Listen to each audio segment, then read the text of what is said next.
O que levou Davi a cair? Davi foi um excelente personagem da Bíblia e que tem muitos paralelos e é uma grande referência em uma série de coisas, principalmente no que se trata de obediência, de honra e de conduzir o espírito da fúria de Deus em si. Mas nem tudo em Davi é 100% perfeição. E nesse vídeo eu vou explicar um pouquinho mais algumas perspectivas sobre Davi, principalmente sobre por que Davi caiu, qual foi o erro que Davi cometeu, para que você não cometa o mesmo erro que Davi cometeu e você não caia onde ele caiu. Pegue o que de bom tem para ser aproveitado da história de Davi e evite os erros que Davi cometeu e tenha uma vida bem sucedida e com bastante sucesso. Então, vamos lá. Esse vídeo aí vai ser meio comprido. Eu vou gravar numa tacada só. Davi, para você entender a história de Davi, você precisa analisar o contexto anterior a ele. Você precisa entender como é que funciona com Saul e como é que funcionou antes de Saul. É embaçado que você vai começar a puxar o carretel e vai lá no começo, né? Então, para você entender Davi, você precisa entender o povo de Israel depois do Egito. E o povo de Israel, para ser levado ao Egito, é bem problemático, mas eu vou fazer o meu melhor. Então, vamos lá. Vamos entender o povo de Israel primeiro, para depois a gente entender o rei de Israel, que foi Davi. O que aconteceu com o povo de Israel para ficar no cativeiro do Egito? Aconteceu inveja e traição e venda. Esse foi o pecado que fez com que os irmãos de José, do Egito, vendessem José. Consequentemente, José foi para o Egito, depois passou por um monte de perrengue, governou o Egito, depois o povo ficou escravo no Egito, depois foi Moisés, depois salvou o povo, depois o povo ficou perdido no deserto, depois foi salvo no deserto lá, aí Moisés foi para Cucuia, aí foi Josué, aí teve um monte de rolê e tal, depois teve juízes, depois, enfim, umas treta infindável. Aí depois chega o primeiro rei de Israel, que foi Saul, e depois Davi. Beleza. Mas vamos entender a origem do BO. O BO começa quando o povo de Israel se lasca e vende uma de suas tribos. Como assim? José era filho do patriarca de Israel na ocasião. E o que acontece? O patriarca de Israel na ocasião, nesse contexto, é como se fosse o rei de Israel, e vender um dos filhos, independentemente de quem vendeu o que, é equivalente a uma das tribos de Israel ficar tretando entre si. E várias tribos se unir contra uma. O reino dividido não prosperará. Entende ou não? E o que acontece? Aí você pensa assim, não, mas não tem problema. Se todo mundo se unir contra só um, esse um vai se lascar. O que aconteceu com Israel e com José? Todos os irmãos se uniram contra José, ou por ação, ou por inação, ou por omissão também. O que aconteceu? Venderam José. Aí, eles pensaram assim, não, porque não vai acontecer nada de muito ruim com José, porque quem sabe ele só seja vendido para carinhas normais e não vira escravo e tal, né? Fizeram mal, mas sem a intenção de fazer muito mal. Fez mal pra caramba. Aí vendeu. Aí o cara se lascou totalmente. Mas aí o que acontece no processo de Deus? Aqueles que são humilhados serão exaltados.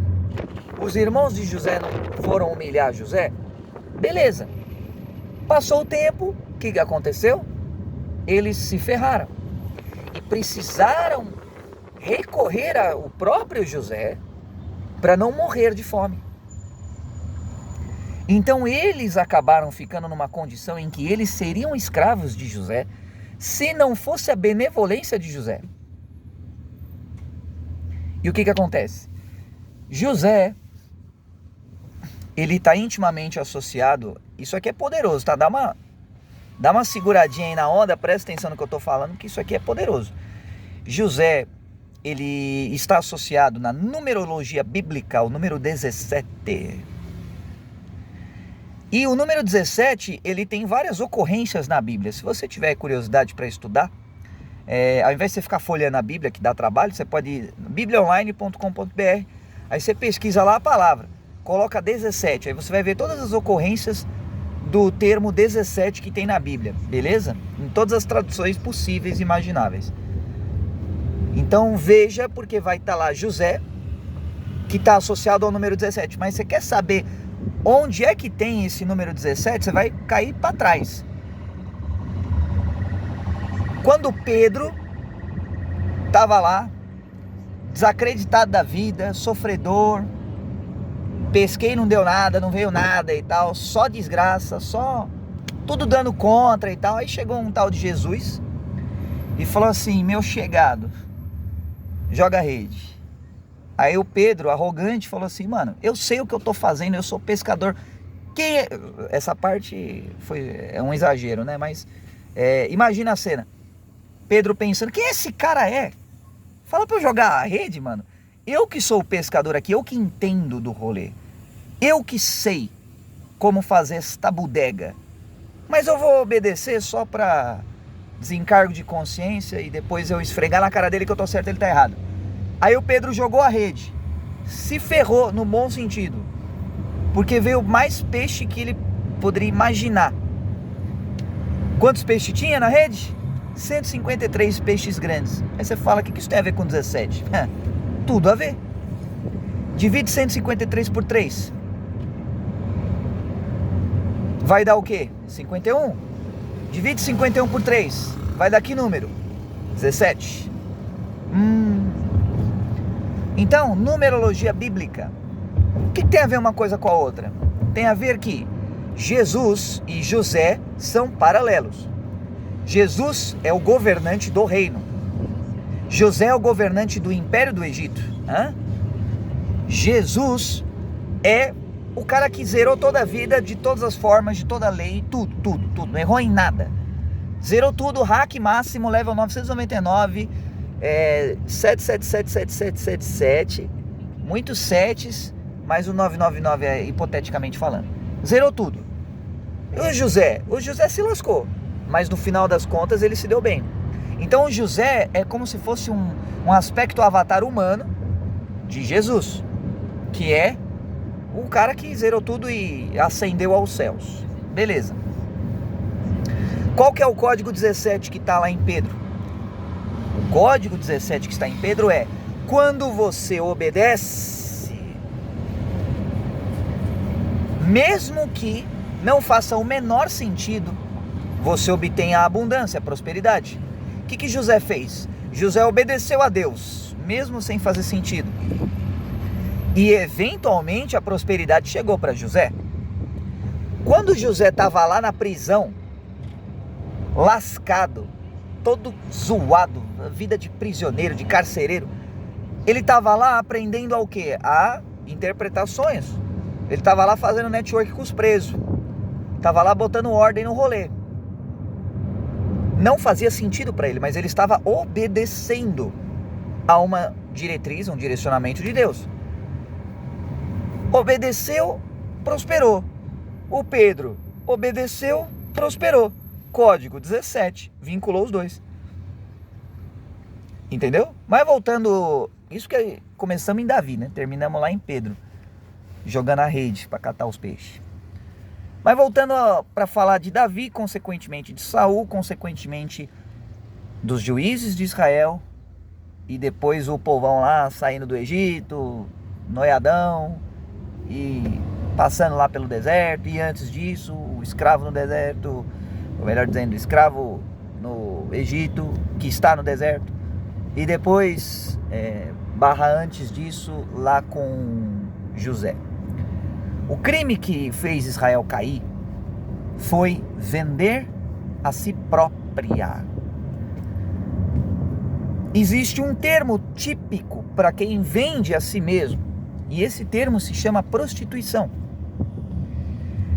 Quando tu vende você mesmo, a tua essência, isso é uma prostituição. O que acontece com o povo que se prostitui? Fica escravo.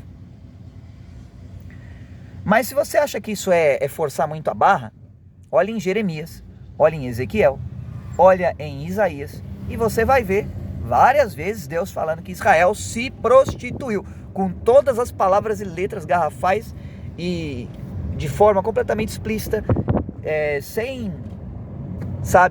ser cancelado, entendeu? Falando o que tem que falar. E aí Deus está falando, Israel se prostituiu e se ferrou. Mas voltando, então o que fez Israel se prostituir? A inveja. Ah, porque o José tem uma túnica colorida.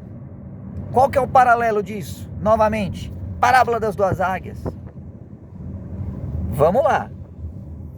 Segura a onda aí. Acompanha, respira fundo, tá? Que a teologia tá modo hard.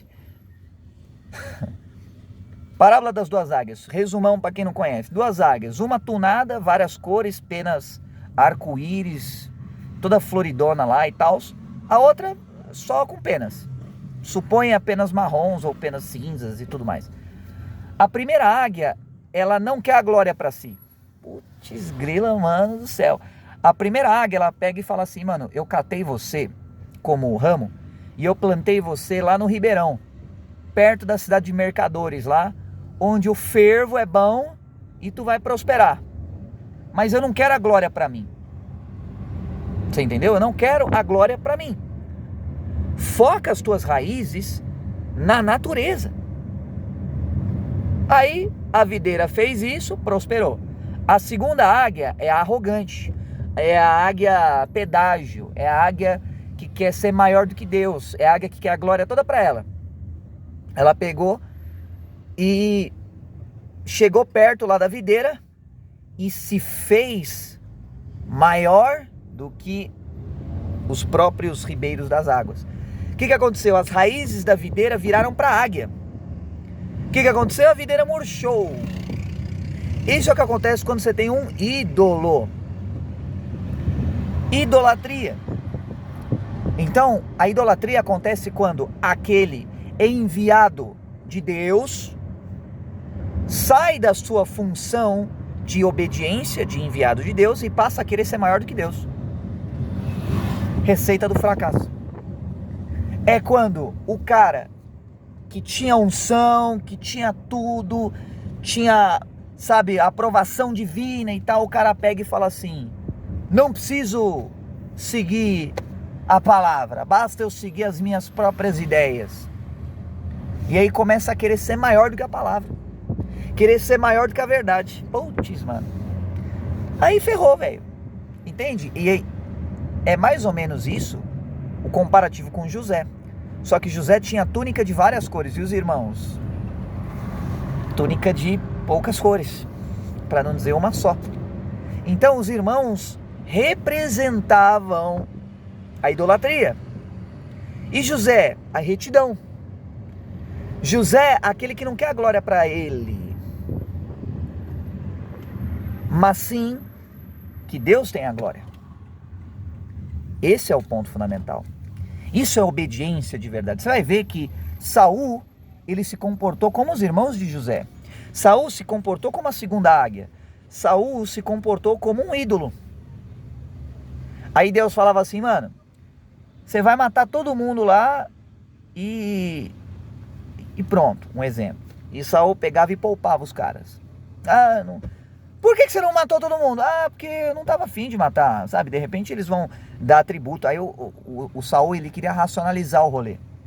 Ele não obedecia a ordem e depois ele criava uma narrativa para explicar a desobediência dele. Sabe por que eu não obedeci, Deus? É o seguinte, por causa disso. Aí Deus, que já estava sem paciência, Aí ficava pistola, ficava no modo rage. E aí está escrito em hebraico, vai lá ler se você duvida. Deus se arrependeu de ter colocado Saul como rei. Deus se arrependeu.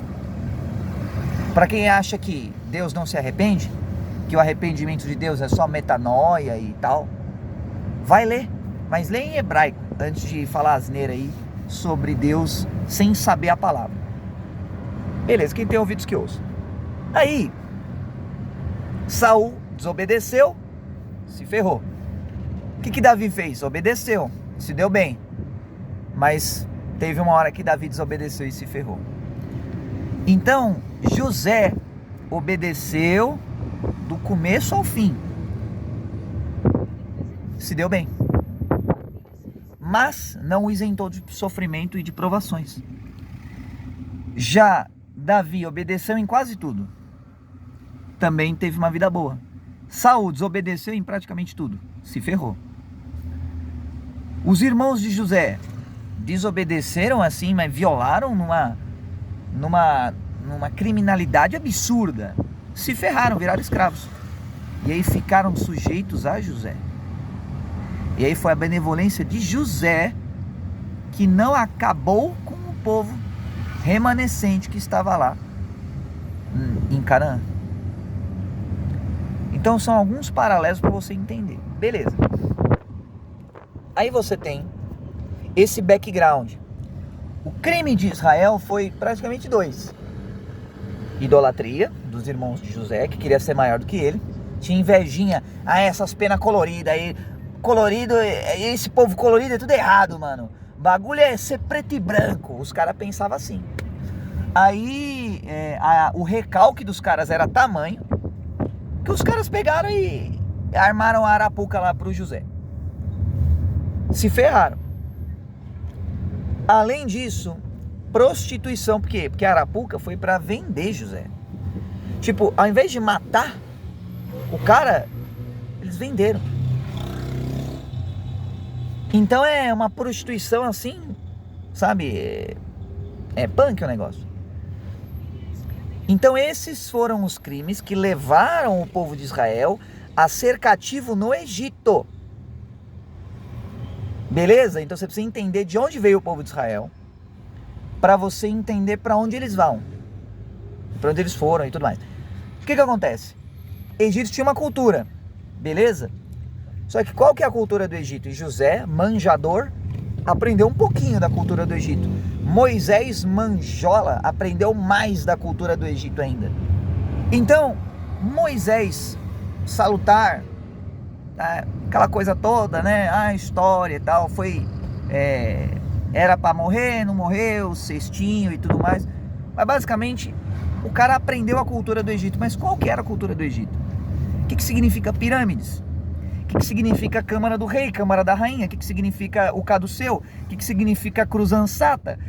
Que é uma cruz, só que não é a cruz cristã, é a cruz dos egípcios.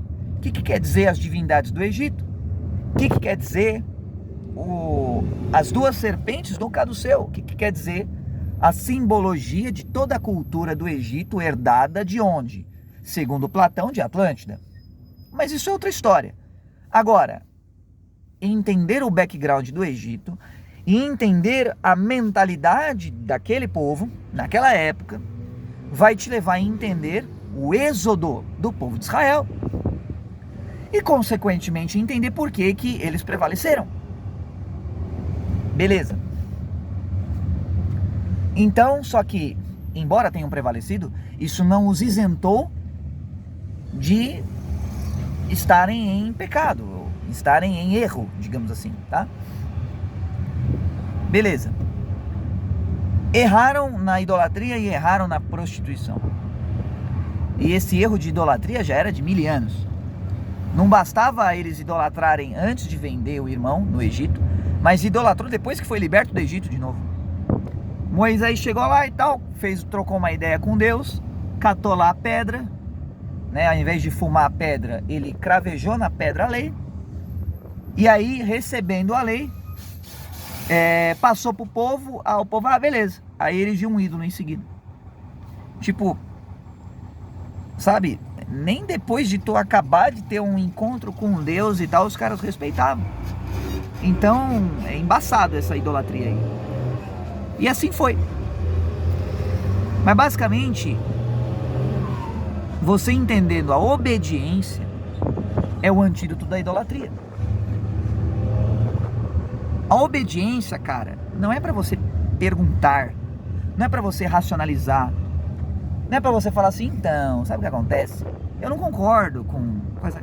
Não, é pra obedecer com excelência. Você entende isso? Obedecer com excelência. Abraão tava lá, falou assim, mano, finalmente o filho, mano, que da hora, é bom demais ter um filho e tal. Deus falou assim, ah, legal, tá curtindo? Tô, nossa, é muito bom, então leva teu filho pra matar ele. Abraão não questionou, Abraão não tentou negociar, Abraão não falou, Deus, como assim, mano, pô, eu tô curtindo aqui e tal, ajuda nós, sabe aquela coisa, nada, obedeceu. Então, a obediência é o antídoto da idolatria e da prostituição. Obediência à lei, obediência à verdade. Agora, como a obediência à lei é praticamente impossível, se você olhar o Sermão do Monte do Jesus, mano, ponta firme, Jesus Cristo, tunado demais, tava lá falando assim, mano, bagulho de adultério não é simples assim, tipo, só vias de fato. Se você cobiçar na tua cabeça, no teu pensamento, você já se ferrou, velho. Lógico que não foi com essas palavras que Jesus falou, mas essa é a ideia do rolê. Então, aí eu te pergunto, quem é que não cobiçou ninguém, nem pensamento, nunca no mundo de hoje, onde tem pornografia a rodo, onde tem idolatria a rodo, prostituição a rodo, entende?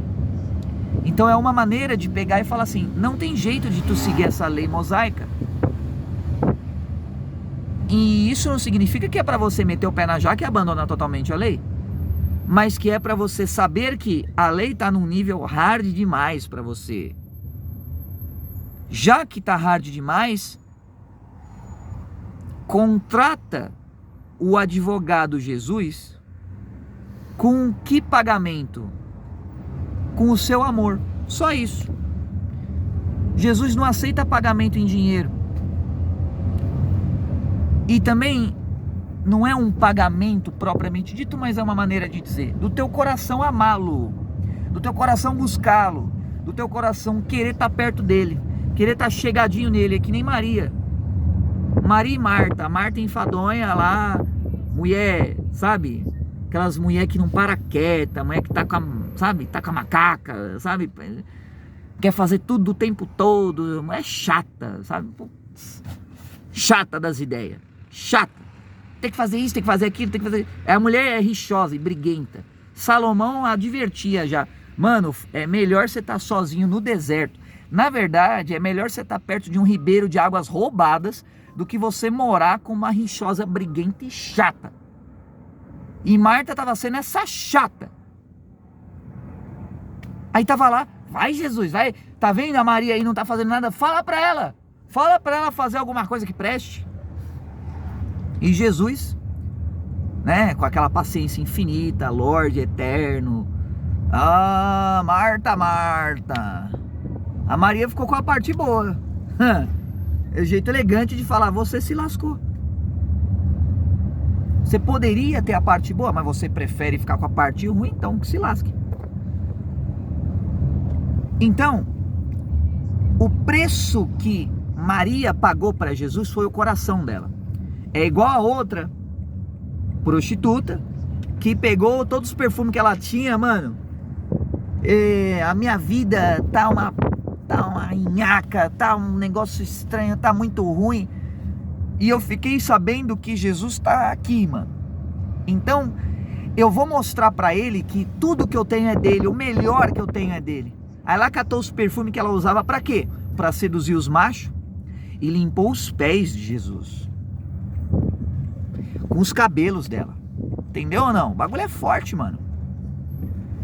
Ela mostrou para ele que ela estava varrendo toda a sujeira dos pés dele com os cabelos dela. E que ela estava servindo ele apenas com o melhor que ela tinha e que ela estava suja. Ela se sentia suja.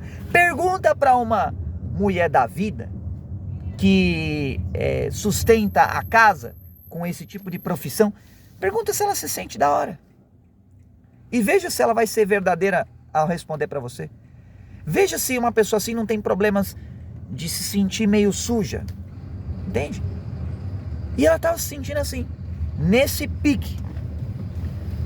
Aí, os discípulos de Jesus, que devia ajudar o rolê, devia, né, segurar a onda e tal, pegou e ainda encheu o saco, mano, falando, essa aí podia ter vendido o perfume, podia ter dado de comer pros pobres e tal. Aí tomou o esculacho de Jesus. Basicamente, não foi exatamente isso, que Jesus tem alguma distorção aí, mas Jesus basicamente, mais ou menos, falou assim, cala a boca, mano, fica quieto. Pelo menos ela tá servindo, sabe? Ela tá... Então, Jesus não se opôs a ela servir do jeito dela. Esse é o preço. Porque aquele que tem isenção total de pecado, aquele que nunca pecou na vida, atira a primeira pedra. Quem é o bichão pra pegar e falar assim, eu nunca errei em nada, velho. Nunca, na minha encarnação inteira, eu errei em nada. Atira a primeira pedra. Os caras estavam apontando o dedo para a adúltera, mas eles todos pecaram. Mas aquela geração de falsos, hipócritas, caga-regra do caramba, pegou e ficou apontando o dedo. Por quê? É mais fácil, né? A mulher não tinha como se defender. Ela era fisicamente mais fraca. E os caras estavam naquela, sabe, na maquiagem, naquela coisa lá, como é que é o nome? Os carinha, os escribas, os fariseus, o povão lá que se achando topzera, sabe? Imaculado, escambau, tudo. Mano, todos tinham erro. Então ninguém tinha direito de pegar e apedrejar a adúltera por ela ser adúltera. E ela estava numa condição de oprimida. Aí o que Jesus fez? Jesus falou assim, vou lutar a tua causa. E aí peitou todo mundo. Ela, mais Jesus, é maioria contra todo mundo. Ela, com Jesus, prevaleceu contra todos. Mas aí o que Jesus falou depois para ela? Vai e não peques mais. Jesus não passou pano pro pecado dela. Entendeu? Jesus não pegou e falou assim, tá de boa. Faz o que você quiser. Não. Jesus não falou, faça o que tu queres. Jesus falou, vai e não peques mais. Sabe por que quem fala, faça o que tu queres, é servo de Lúcifer. Quem fala, faça o que tu queres, é seguidor de Crowley.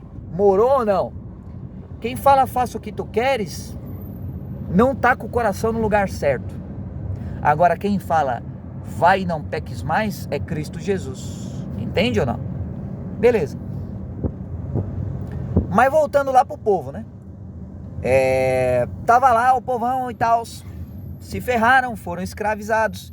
E esse é o problema de quem é idólatra e de quem pratica a prostituição. Acaba se escravizando de uma forma ou de outra.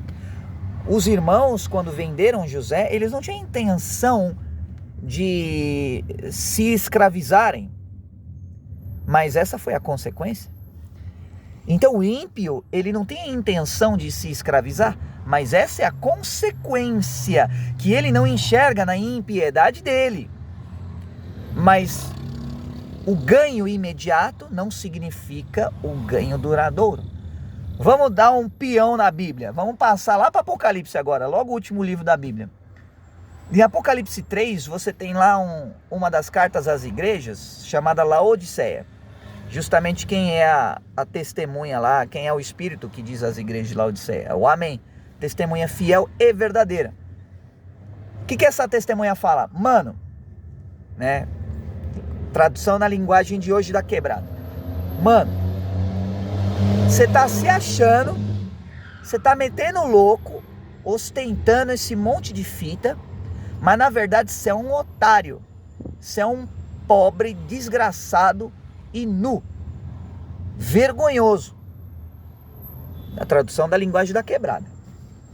Você acha que você tem muita coisa, mas você não tem nada. Você acha que você é o bichão, mas na verdade você não é nada. Você acha que você é o Pan, mas na verdade você não é nada. Recomendo que você compre, já que você é o pá, você é o todo cheio das grana e tal, então compra a sabedoria. Sugestão que eu te faço. Compra a sabedoria. Compra discernimento espiritual para você enxergar a verdade.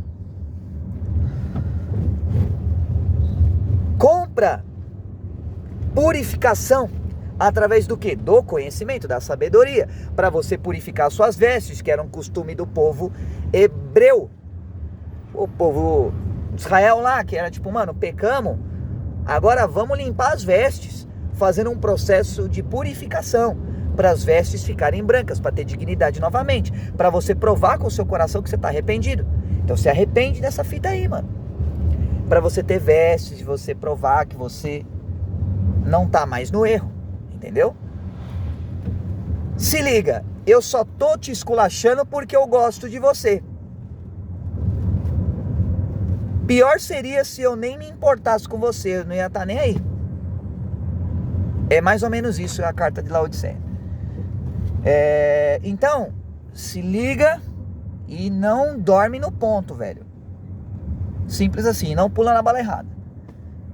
É basicamente isso. Bom, vai ficar pro próximo vídeo. Continuação do povo de Israel. E por aí vai. Então, se liga aí, dá like, compartilha. É nóis, tamo junto, que Deus te abençoe. Até semana que vem. Fica ligado aí pra mais conteúdos.